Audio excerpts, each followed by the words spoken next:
The Rock and Roll and Coffee Show is brought to you by Retroactive, located at Broadway at the Beach in Myrtle Beach, South Carolina, taking you back to the 70s, 80s, and 90s. ShopRetroactive.com. Pick up your bottle of the Rock and Roll and Coffee Show Hot Rockin' Hot Sauce now at Retroactive or rnrcoffeeshow.com. It's the Rock and Roll and Coffee Show.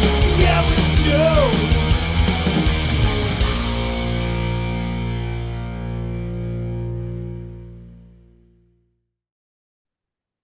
All right, Sam. So this is the third time you've been on the show. I appreciate you joining me again. I think last time you were on a show was about 6 months ago. You were getting ready to go to Japan. Yeah. Yeah. How did that go? Dude, it was so good. It blew our minds how awesome it actually was. We had no idea going in if we would do good, if the shows would be great, if there'd even be people there.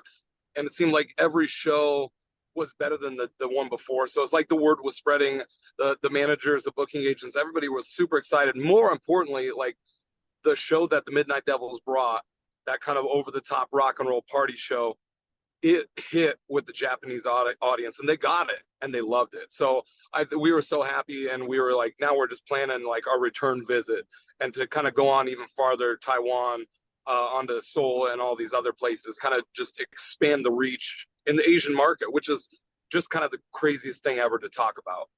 Right. You probably never thought that would ever come up, huh? No. And you dream of it as like a kid. Yeah. You're like, I want to do live at Budokan. That's what I want to do. And now we're getting these offers to make a return trip back to Japan and just even travel farther. It's cool. And it's kind of a testament to like, man, all you got to do is kind of apply yourself and work your ass off, and you can kind of make those dreams come true. Yeah. Now you guys are driving to go pick up Jimmy now to start your tour for the Total Package tour, correct?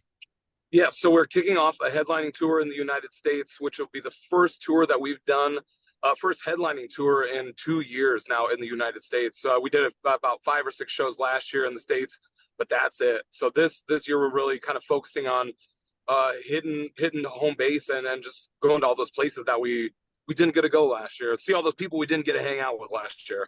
Mm-hmm. Looks like from looking at the dates, it's about 2 weeks. Is that correct? Yeah, 2 weeks. We found that 2 weeks is like the perfect time to be on the road. Anything after that, you kind of get burnt out, and you're eventually over it, and you kind of need to go home and recharge batteries and figure out what's going to go next. Mm-hmm. Now you have a band called Fatal Attraction on with you, right? Going out on all these dates except the first one Tomorrow. Yep. Yeah. So with Fatal Attraction, they're from Atlanta. A young band. This is their very first tour ever, and we thought, kind of in the same vein of what Chips Enough did for us, is like we're gonna bring a band that's just up and coming and is hungry and excited and wants to play rock and roll and sleep in their van and do all the things that bands need to do to get to where they want to go. And these guys were all about it and wanted to jump on it. So we decided we were going to take a chance on them and let them prove themselves and bring them on this tour and see if they can hang with the Wild Boys. They're probably super excited for this tour. Yeah, they're crazy excited, and I see them posting pictures and videos, and it's stuff that we were posting like our first tour. It's like the van's all ready to go. We got this stuff. We're super excited, and they got the fire that we still have, absolutely. But it's a different, 6 years ago we had a different fire than we do now. So how does that change? But do you mean the excitement and everything? Yeah, so you're like saying how they have the fire that you guys used to have. So what is changed with you guys as compared to when you first started going on tour? I think for us, Sniper, you want to answer that one? I got the cruise control set at 35. We're cruising along on the interstate here. No, the fire, because you're new and hot and fiery and young and you want to do everything, and you learn by trial and error, just like we learned to do dumb stuff. And we're going to hopefully show them some ropes and teach them some things that like our mentors taught us. Sometimes you do stuff and you just drive 500 miles without thinking, and you're like, why would we do this? But then you just did it, just because you want to play shows, And now we're like, okay, what's our story, and why are we out here doing this? And what is the reason? Like, we love playing shows, but what are we promoting? What are we doing? What is the goal at the end of this year? Are we going to be happy with the results of doing these US shows and then going back over to Japan and Australia. Like, how do we keep progressing the band and getting to where we want to go to where we can record another album and play even more shows? That's really like our goal. That's where our hunger is. So what is the reason you do this? I mean, I know you got a new album out, you got to support it, but it is tough. It's a tough business. Yeah. I mean, what keeps you motivated to keep going? I think for me personally, I absolutely love this. This is the biggest challenge, and it is more difficult than anything else that we've ever done. That, you know, like it's just that constant overcoming of the hurdles. And like you're the underdog out here. Everybody says it's impossible, that you're never going to be able to do this. You're never going to be able to make a living or create something of longevity. And I say, we're going to do it our way. We're going to make it ours, and we're not going to play by anybody else's rules. We're going to live and die on what we create and what we do and the hard work that we put in. Yeah, you guys do work. You work hard because you do everything pretty much yourselves, right? Yeah, absolutely. And I think that it's a very difficult way to do it. But at the end of the day, we're like the masters of our own destiny. And I think Sniper will agree with me. The band that we were in prior to this, we weren't the managers. We weren't the guys calling the shots, and that didn't sit well with us. So with this band, it's us together, make or break it, you know, and we love it so much. We're such a great live band. And it's like as soon as we get in this van, and once we pick Jimmy up and everybody's all together, it's fun for us. And we're so close. We kind of have our own little language, and it just becomes this thing where we haven't been together for 3 months, and now we're all, the gang's all back together, and everybody's excited, and the people are excited to come out and see these shows too. That's the other very cool thing. Yeah. Yeah. Well, you guys have a great live show. I mean, and you said it, fun. It's a fun show. When you're recording, do you find it difficult to try and capture, like, you're such a high energy live band? Is it hard to capture that on a recording? Sniper? For me, yes. The studio, you get no payoff. So you can sit there, and I love the studio. It's my least favorite part of this, though. But I'm trying to fix that and make it a more welcoming place. But you don't get that instant gratification of playing at a live setting. And Right. so, but it has to be done, because you can't sit around and rest and play the same old songs, the same old sets. You have to progress the band and move it forward. And what are we going to be doing for the next year? What are the songs we're going to be playing for the next year? We're going to write that right now and set it up, and then go out and do it. Go out and execute it. Mm-hmm. Mm-hmm. What's your favorite part about being on the road? Sniper? Playing guitar. Yeah.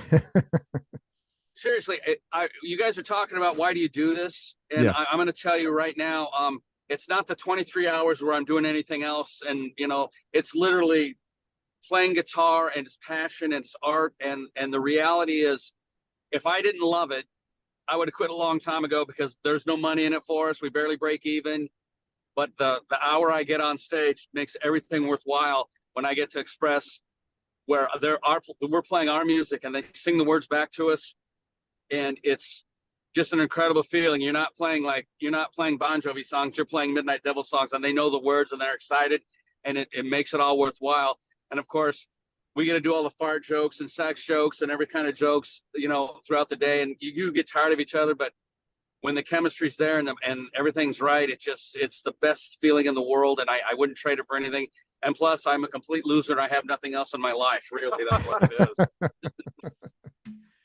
Yeah. Yeah. I mean, I sometimes would say, you know, I wish I could make other people feel what it feels like to be in that situation, to be on stage, and to get that energy from the crowd. There's nothing else like that, in my opinion. No, and that's like, I love that. That's the payoff of exactly what he says, the 23 hours a day where you're kind of in limbo, and especially being on the road, that is what you are. You're just kind of living out of a suitcase, but you got your boys behind you, and they got your back. And, you know, it's like, I think with this band especially, I feel like any challenge that we have, we faced it head on and gave it the finger and said, we're going to do this our way. And every other way doesn't matter, except for the way that we want to do this, the way that we want to write this story. Mm-hmm. Do you find that there's more fans each time you go to this, if you go to the same city, that there's more fans that know the words, and you're seeing the crowds grow? Is that happening? Absolutely. Yeah, absolutely. And it's becoming like a cult thing where I don't necessarily think that we care how many views on YouTube we get or how many plays on Spotify. Like none of that matters. Like when we go out and even when we post something on Facebook and people react to it and respond and it's all positive and it's all great, like you just see that grow and you like, man, we're kind of onto something here that is uniquely our own. And that's like the coolest thing ever. Like we're just gonna create and keep building and keep building. Then the Midnight Devils has this potential to live on forever. And I love having that possibility. Like as long as we stay creative, there's no stopping it. Do you guys write on the road? Yeah, we do actually. We a lot of the lyrics and stuff that we have. I know Sniper always has a guitar in his hand, so he is constantly always writing, always playing. And a lot of the lyrics that we come up with for the songs are from the stories that happen to us on the road. So we'll just like kind of write down the little phrases and stuff and build these songs around the stories and the stupid jokes that we have. And they turn into songs that people sing. You know, it's very funny and very cool. Yeah, yeah. So the tour starts on Friday, the 24th. But you also have a single coming out, right? A remix of Get Laid, your first single off the new record? Yeah, so to kick off this tour, the first show is tomorrow in Gastonia, North Carolina. We're playing there, and our single, the Get Laid Dance Remix, will be dropping tomorrow, as well as the video on YouTube. And that kind of ushers in the Get Laid 7-inch vinyl. So we're going to be releasing a 7-inch green and pink splattered vinyl. Nice. That will just have Get Laid and then the remix on the other side. Something that we haven't done yet, but we're such fans of vinyl and just like another excuse to put out some cool artwork and some stuff that we don't have yet. Like let's do this. Why not? A 7-inch? It's awesome. I always wanted a 7-inch. That's what she said. Oh, oh, we froze up. 39 inch. You froze up right when you said that. For people that are, I'm sure I did. People that are listening and not watching right now, you guys are traveling to pick up Jimmy to get ready for this tour, to go on this tour. Yeah, so. Yesterday Sniper drove from Omaha to Nashville, which is about 12 hours. He did 12 hours straight through today. Oh, you froze up again. So, today what? Oh, today he did 6.5 hours. He is from Nashville to Charlotte, so we've driven like 18 hours just to get the tour started. Sniper, you're the chauffeur here, or what? Sam driving? No. I it's not that they're not good drivers. It's just that I'm better, so I just drive better. So that's what I do. I got you. He don't like to be on his phone, and if he sit around, he'll be on his phone for too long, give him a headache. That's true. The reality is, I hate being on my phone, and so I get bored, and so it's just better if I drive. Yeah, to be honest with you. Okay.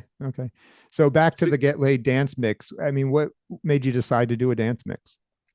That was a really because we talk so much with Rick, our producer, Rick Browdy, and Cher and Bam. We're like, this song Get Laid is so cool. Essentially, though, it's a rock song. I work at a strip club as a DJ at the strip club. We should make it more accessible to dancers or strippers or girls in general. Let's do a remix and see what this is all about. And that was the initial idea. The secondary idea was that nobody does anything like this before. The Midnight Devils, like a rock and roll band doing a dance remix of a rock song, of our own song, I think is a really cool idea, and it's out of the box. It's not what people would expect. It's not, in the blueprint of every rock band ever. And it's this really cool idea that gives a little bit more depth to the song Get Laid, which has been this awesome single for us that people, in a live setting, people absolutely love it. I talk to people every day that say, I listen to that song Get Laid right before I leave the house for Friday night. I listen to it all the time. It gets me in the mood. I'm like, that's exactly what we wrote. We didn't write the song, but that's exactly why the song was released and why it's put out like that. Yeah. So talking about singles, when you go to release a single, what do you look for in the song? Like how do you decide, okay, I want this to be the single? We usually do like, what do we think is going to be the biggest crowd sing along, the biggest crowd participation, the most accessible, the most in radio friendly, doesn't even matter to this right day and age, but you're always kind of thinking that, like, what is going to be the most right down the middle, or the most powerful, that's a big one too. Like, what is going to be just this powerhouse song? And I think with Get Laid, it was we were going to do a cover song, and we ended up doing this song Get Laid, written by Rick Browdy. We thought, man, this is perfect. It's even better than a cover song because it's still kind of an original. Now the next single that will be coming out after Get Laid is going to be the first original one that we wrote from the new record, So Hard It Hurts. So that will be coming out, I want to say springtime ish. The third single off the record now. You already know what it is. Yeah, we did. It's going to be the song "Shock the World."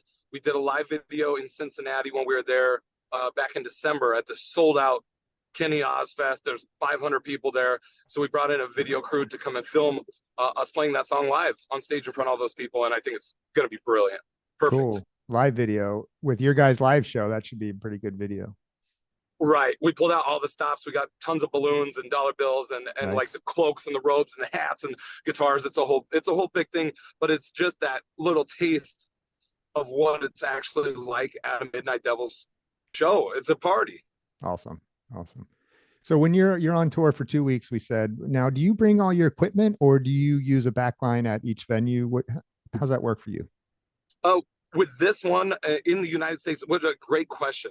When we went over to Japan, and this is really hard to believe, but in Japan, every venue has backline there, and it's all amazing. It's that quality backline. It's Really? all, great amps, great drums, everything. So you come to the States and there's no backline at all, Right. ever. So with this one, we kind of tasked Fatal Attraction with being the guys that bring the backline. So those guys are actually bringing some of the equipment. We got some in the back of this van. So we just kind of mix and match, but to make it easier on us, we've elected to not bring our tour bus. We just got a minivan and we put all of our personal gear and guitars and stuff in this minivan. We'll just drive the three of us in the minivan. Yeah. Okay. All right. So after this run, what do you have planned? After this run, we go home we'll be home for like a month, and then we're looking at going back out again in the spring. And that'll kind of be I believe it'll be like the Shock the World single release that we'll try and go out and tour on the Shock the World release in the spring. Then we have a couple dates on the East Coast in May. And then summer hits, we're doing another run in the summer. And then coming into the fall, we're going to be doing a return trip to Japan and Australia. Nice. All right. So we're trying to stay busy. That's really our goal. Is like we're the most happy when we're out here doing this. So why not try and do it as much as possible? Well, it sounds like you're hella busy. Mm-hmm. But Yeah. that's good. That's good for us. Like I tell everybody this, we're such a road band that like that's where we're our happiest is when we're just the three of us driving down the road and living out of a suitcase. Mm-hmm. Do you like doing your own shows like this, or do you prefer being like an opener on with a bigger band type thing? Tough to say. My lead singer in me says I love being the headliner. Like we get it, but with this tour, the exciting thing is that we have, as an opening act, you only get 45 minutes. As a headlining act, you get 90. You can basically play all as much as you want. Right. So we're going to throw in a whole bunch of songs that we've never played live, songs from the first, second, third album, all these new songs that we're going to play. So we really get to dive in deep and explore, I guess, this music that we haven't had a chance to play because we've always been the opening act. Right. Well, I'm looking forward to it. I'm going to be out at the Myrtle Beach show, which is, I believe, the second show on this tour. Correct. Joe, you're going to be playing bass. I will. 90% of the night, I think. Yeah. I will. I'm looking forward to it. Are you bringing a bass or are you using one of mine? Whatever you want me to do. I used yours last time. Yeah, I brought. If I was you, I'd bring a strap that's dry, and then that way you don't have to worry about getting some fungi from his strap. The only problem with the strap last time is Sam's like 10 feet tall and I'm like 5'10". So it was like past my knees. I brought two straps, Joe. Oh, Don't there worry. you go. A strap on and a strap off. Just like Thursday night. But Joe, I'll tell you this though, you coming and playing with us in Myrtle Beach is like inspiring us to kind of bring up the subject of, man, maybe we could, just for the fun of it, like let's bring in a bass player, like a more well-known bass player and put them on the tour with us and kind of explore that possibility, even if it's just for one tour. Like, why not? We've done everything the same all the time. Like, let's kind of just see what happens. And that's you coming in is really, kind of bridging that gap. And we're just going to kind of see how it goes. Cool. Thank you. Do you like just doing the front man and not playing bass? Or I have you don't not know done yet. it much? I haven't done it enough to really know. So it's like, I know how to move on stage with a guitar in my hands, Right. but then when you don't have a guitar in your hands, what do you do during the guitar solos? That's the tough one. Like, I don't know What do what you to do do. with your hands? Yeah, so that's the part is like it's like just another skill that I'm learning, which is exciting. Yeah. Yeah. Okay. Cool. All right, man. Well, I appreciate you guys catching up.